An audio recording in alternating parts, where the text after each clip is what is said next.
next 10 years, however. I was raised as a Catholic by my mum, who taught me about Jesus, the innocent son that God came to save us from an eternal furnace. She was our breadwinner and worked 1 day on and 2 days off. Only on day 2 was my mum truly mine, and even then I had to share her with God as she prayed. Then I didn't mind, because that He sent His Son to die for me was amazing love.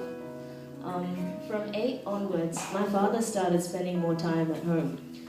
My dad has Asperger's syndrome, and this makes it really difficult for him to empathize with people. So he would take out his frustrations on me as business wasn't going well, and loudly proclaiming to anyone who could hear how fat and useless I was. My good grades didn't matter to my handsome, slim, and popular dad because I was fat and introverted.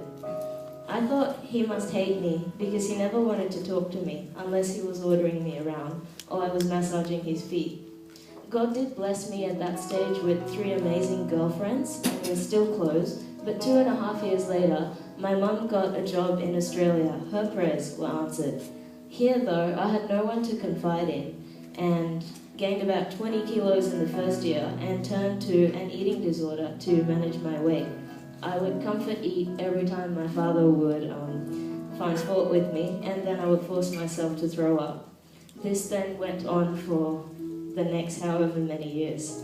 No one ever told me that I was worth anything outside of my academics, and the few friends I had didn't keep in touch in university.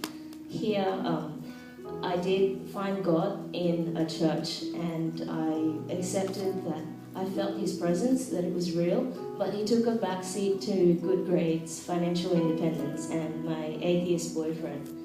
I truly began to trust in Him after I broke up with this boyfriend over his disbelief in God.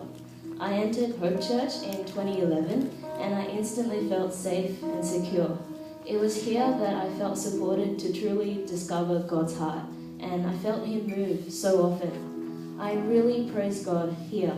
When academics, finances, and relationships failed me, I knew that God wouldn't, like my dad often did. Psalm 139:14 says, I praise you because I am fearfully and wonderfully made. Your works are wonderful, I know that full well. God is not someone who wastes time with idle flattery, and so I urge you all to take these words to heart, as I did. My security in our Heavenly Father's love enabled me to conquer a 7-year-long eating disorder, a 2-year battle with depression and anxiety, and most importantly, to forgive my parents and my friends and love them freely.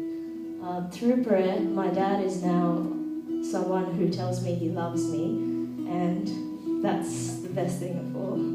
I think everyday life isn't a bed of roses, as much as I love flowers, but what does keep me going is this verse. Perseverance must finish its work in you, that you may be mature and complete, lacking in nothing. Thank you.